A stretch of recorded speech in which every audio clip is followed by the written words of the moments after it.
Hey guys, well, I'm in my makeup trailer. We have had a ton of downtime, and so I thought I would hop on a quick live before we have to go to set and once again do a little demo with Longwear Cream being used as a multi-purpose product. Okay, so I've got my ether palette here. I have got 4K Longwear Schmicks with me, and I also have my Vida palette. I've got my Brio palette, and I have Melanin. Okay, I've got a few brushy dye.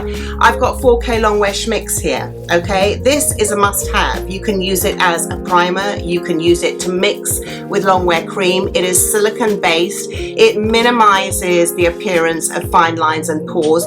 But what it does to Longwear Cream is that it shears it down from what can be a very opaque product. Let me just grab a brush.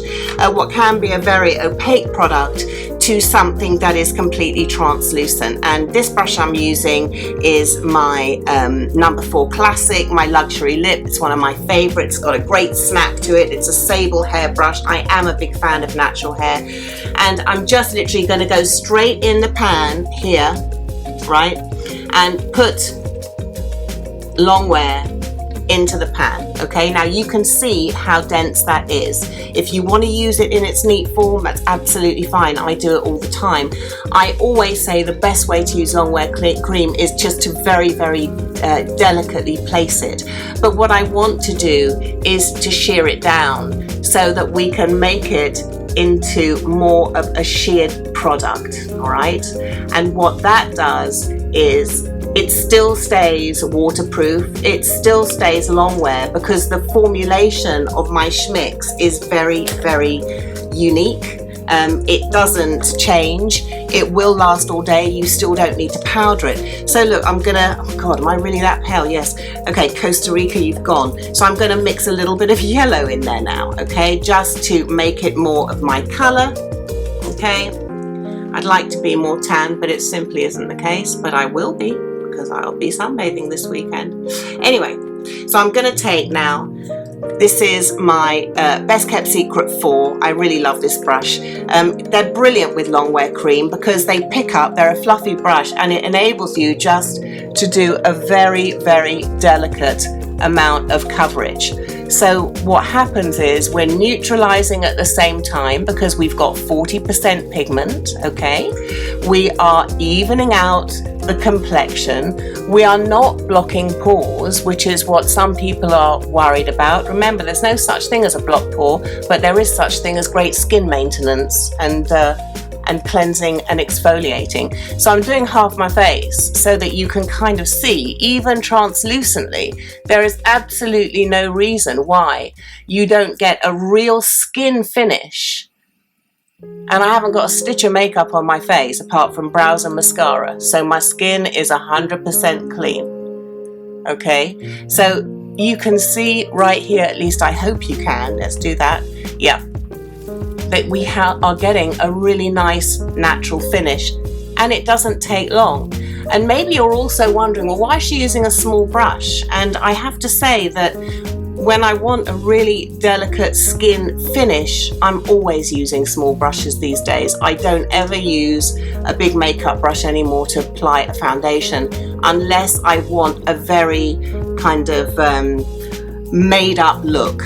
Okay, when you want something subtle, I want to add different pigments. When I'm doing my actors for character makeups, I'm not doing the one color as I'm doing now for a beauty demo. I'm literally putting pigments back in. I'm putting areas around the eye back in. I'm putting a little bit of redness around the nose back in. But even now, if you can see, because I hope you can, because I certainly can, it's still here.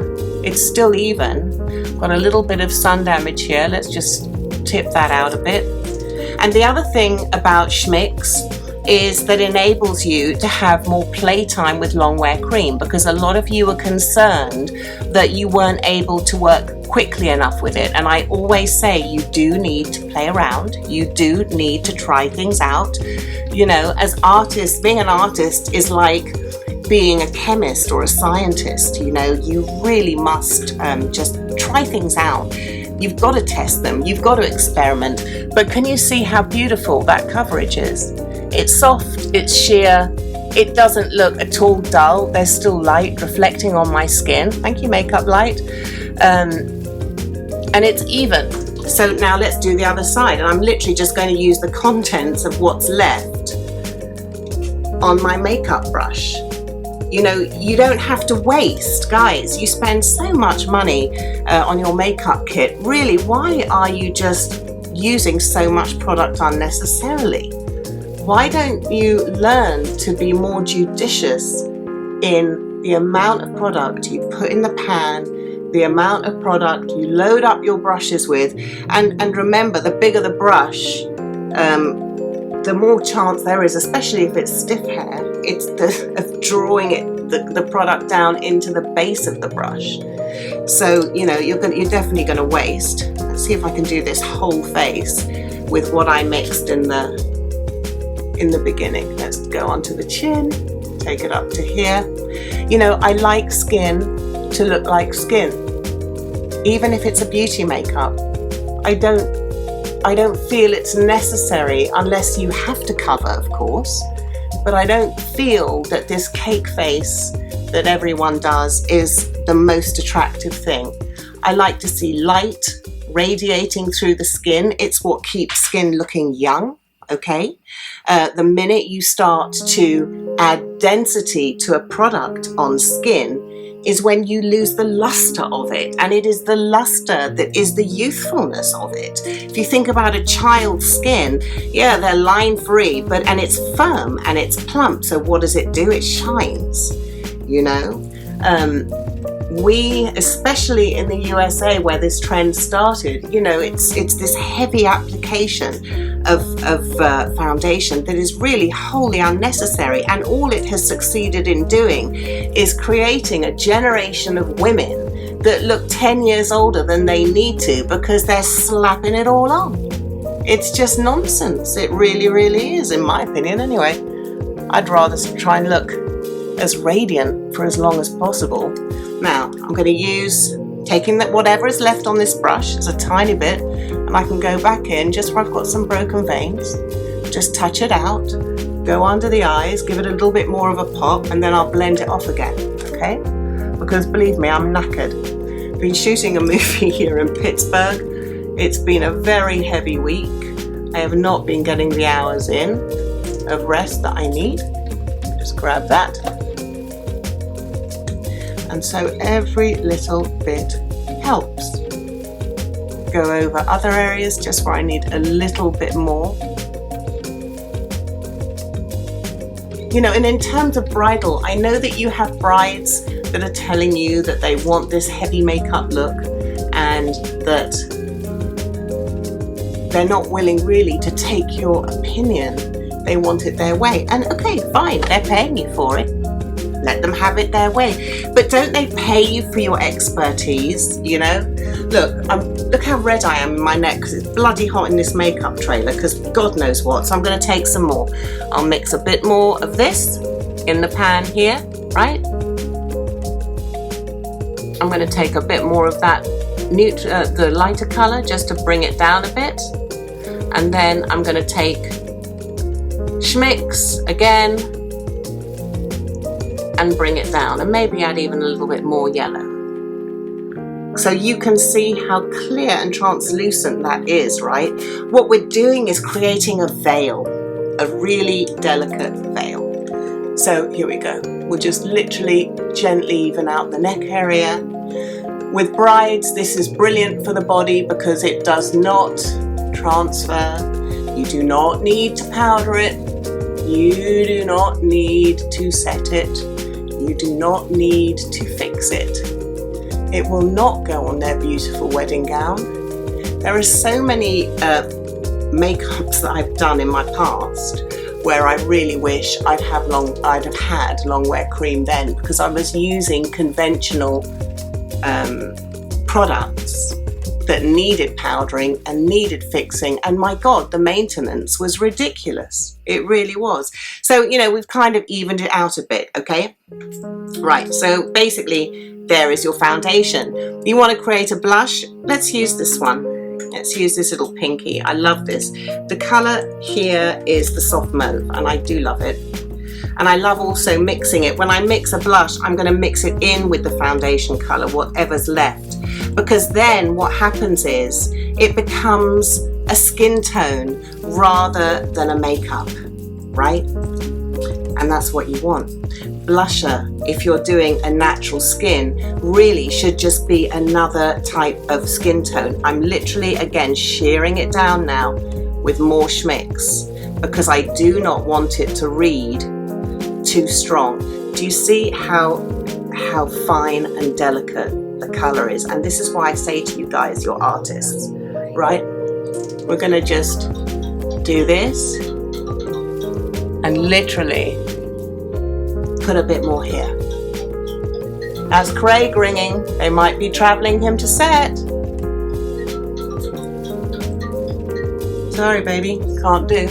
Anyway, so look. Do you see that beautiful blush? Yeah. I'm going to use it a little bit on my eyes too, because it's so pretty, right? We're doing soft, subtle makeups, but they're pretty makeups, right? I'm going to pop a little bit just on my chin, just there, and a little bit just above my lips. Tricks of the trade, just to open it out, right? And maybe just a bit on my nose, just to give me a little bit of sun-kissed, right? So we've got our blush that looks like a skin tone rather than a blush, because I don't want to look like I've got a ton of makeup on. I just want to trick everyone and make them think that I'm gorgeous, okay? So we've got this, and that's done. So we're done using Ether palette now. So now what I'm going to do is I'm going to take Melanin palette, okay? Because I've been having a lot of fun doing some smoky eyes with Melanin. One of my favorite colors in Melanin is Deny, which is this color. It is a beautiful plum black. And what I've done, I know some of the palettes are not as airtight as we want. We've got new palettes coming out in the near future. But what I do is I just mix schmicks straight in with them and mash them up. And they stay fine and they move like a dream. So there are so many uses. It's a resuscitator, it's everything. So this is what I'm talking about, just very delicate, translucent, because I'm at work. I don't want to have a ton of makeup on my face. It's not really a good look when you're working, but I do want to show you a smoky eye. The brush I'm using is Best Kept Secret number 2, which is beautiful. It's a nice soft plummy colour, and I'm literally just going to, the shape of the brush, by the way, being a pyramid, is brilliant for the eye because it literally just gets in right in there. Hang on, let's just get this off me, yeah. And I don't want it too perfect. I like a slightly grubby eye, especially when it's smoky. And I think also that when we get into our 50s, which is what I am, a softer makeup is actually more sensual, right? You can put a strong lip on, but the rest can be soft. Just tap it. And then that sets and it doesn't move. But I've still got a bit of definition underneath it. Let's do the other eye quickly. I'm gonna get it in, move it around, push it on, tap it in.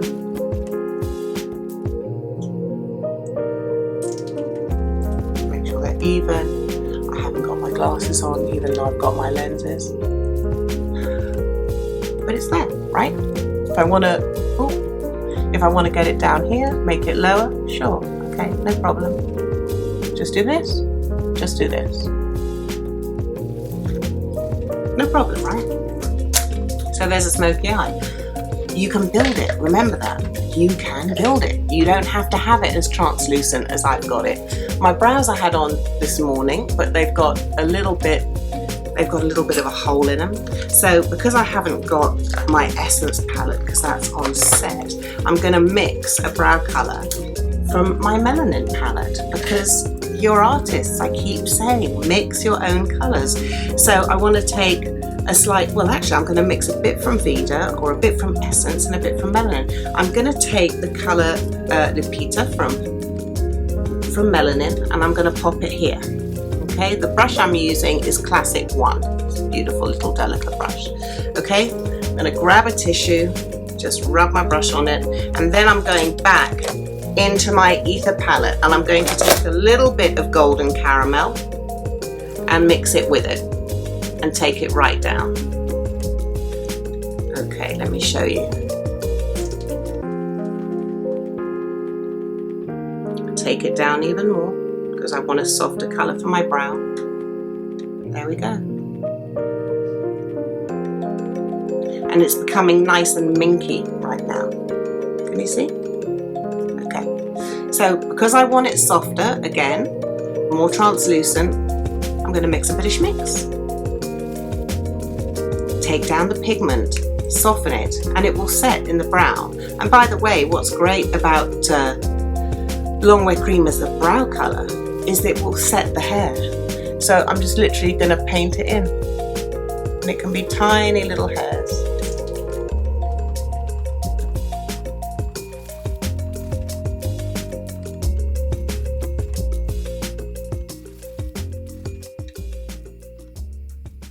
Fill that down there. Let's take a brush across it.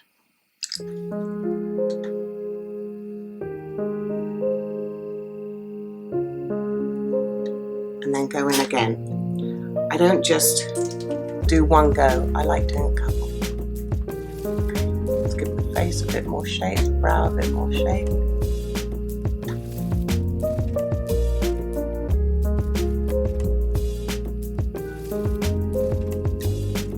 Nice and soft. Keep it soft. Okay, so there's one side versus the other. Let's go back in, and of course it's not dried.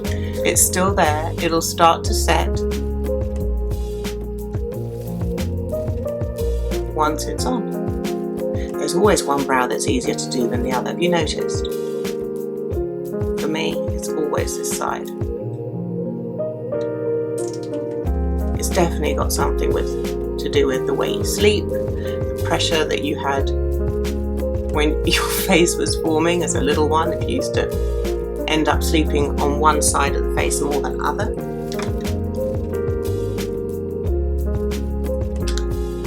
It's looking nice. What do you think, guys? Show me some love if you like it. Look at that. Beautiful. Let's just give it a little more shape here.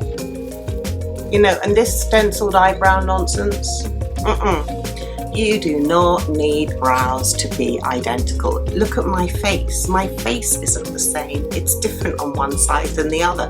One side is fuller, one side is more narrow. One eye is slightly different to the other. That's what makes us unique, right? Okay, so let's have a little fun with Brio. Brio is a great little palette, actually. All sorts of things. I have people using Brio palette as eyeshadow. I have them using it as eyeliner all the time.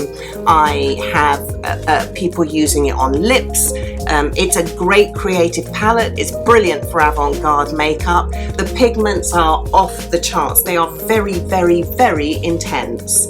So I'm going to, again, put a little bit of schmix in here. Let's get, now this is classic number 5, the all-purpose. And I'm going to take, let me see, what do I fancy? I think I fancy the aubergine.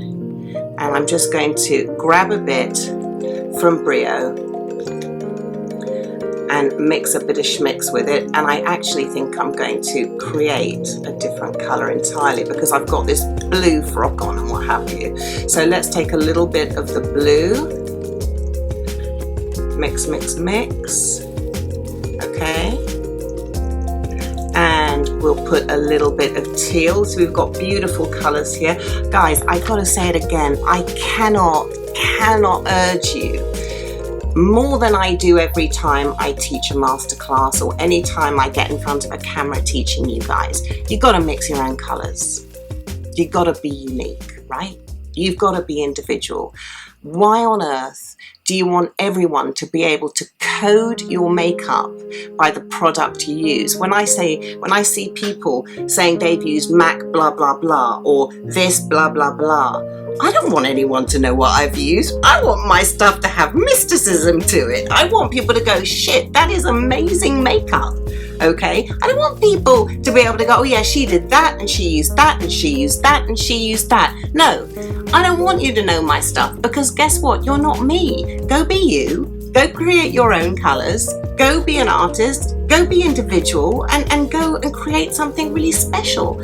So mix your colors. Find your own color palette. Find your color sense, right? How you see colors is like no one else. So if you do this, it makes you more hireable. It makes you more covetable as an artist. People want you around because they know you're going to do something brilliant and different, right? It's called your own style. So it's so important. I see a hallelujah there. I love that. Oh, and someone else has given me a thumbs up. Thank you, Jill. So I'm going to mix now a little bit of this beautiful teal that I do. And people, again, often say to me, well, why do you mix straight in the pan? Everyone is so afraid. It's like, do you know that as long as you keep your brushes and your kit clean after every single use, nothing's going to go wrong? Okay, I just want to tell you that. I want to knock it down now with a bit of white. So what I'll do is I'll get a Q-tip here because I don't want to mess up the whole white, and I'm just going to scrape a bit and shove it in there. And this is how I paint. I guess when you literally are used to using paint, that's why I say I feel everyone should do a stint in art school if they're a serious makeup artist. I really do. It's the best and most beneficial thing to do. So I've got a really soft colour there. I think I might want to enliven it with just a little bit of warmth, and then I'm going to go back to my best kept secret, get another of the best kept secret 4, and just take a bit right on the edge of the brush and then just blend it in. And do a soft, very translucent smoky eye. I really love the delicacy of translucency. It's less, as I said before, aging. It's prettier on the face. I think it's sexy, quite frankly, you know, and it's just a nuance of colour. Do it underneath if you want, just to pop those eyes. It's tying up the look. Use your finger, carry it across. The schmicks will give you the time to play. Don't be afraid. You can do it. All you have to do is have the confidence to try. Okay? I see you out there. I see you paralyzed with fear of failure. Instead of being hungry for the joy of success, right? And all it takes is for you to try. So as an artist, there is a lot of fear that can come with it, but the minute you stop living with that attitude and you sling it out the door is when you really will do your most beautiful work. And I'll tell you this too, doesn't need to be perfect to be beautiful. It has to have soul, it has to be organic, you have to create from here. You feel your art, you feel your makeup, you look at the moment, you understand about the colours that you use, and that you understand that colour is a vibration. So when you apply a colour to the skin, you help that person vibrate, and it makes them come alive and feel amazing. It's a very, very important thing that we have the ability to do. Okay, so finally I'm going to mix a lip. Really easy. It's again, I'm going to take my beautiful Vida palette. This is probably one of the most important palettes that there are out there. Look at those colours, they're beautiful. It's going to be great for period makeup, it's going to be great for cheeks, it's going to be great for contemporary, all sorts of things. But I want to try and show you how to mix a neutral. So I'm going to use up some of the schmicks from the other lid. I have got classic number 2 here. Love this brush. This is I think it's dainty lip or something. I don't know. It's classic number 2. You think I'd know it by now? I've only been making them for like nearly 9 years. Anyway, beautiful colour. Again, totally translucent, but I really do want to knock it down. And I'm going to add a little bit of this, which one? Of the Dusty Mauve again. I put Dusty Mauve in this palette too because it's such an important colour. And all of a sudden we have got this glorious rose. I mean, colour is just everything. I'm just going to pop it on my lip.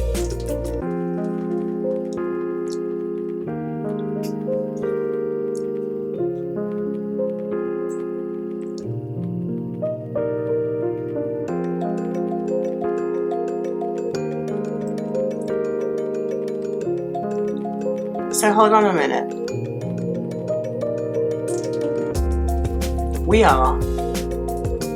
We're doing a full face with one type of product? What do you mean? You mean to tell me I don't need an eyeshadow to do a smoky eye, that I can do it with a cream? You mean to tell me that I can do my eyes with it and do a nice subtle stain? You mean to tell me I can make a really beautiful delicate cheek colour with it? That I can have skin that looks alive but that is evened out? And do you mean to tell me that it can be long wear for 24 hours and that it's not going to run in heat and water and that people could even go swimming with this stuff? Yes, I do. The only thing that stops you expanding is you're in your mind. I'll say it again. The only thing that stops you expanding as an artist or in anything is in your mind. Okay? If you want to grow yourself,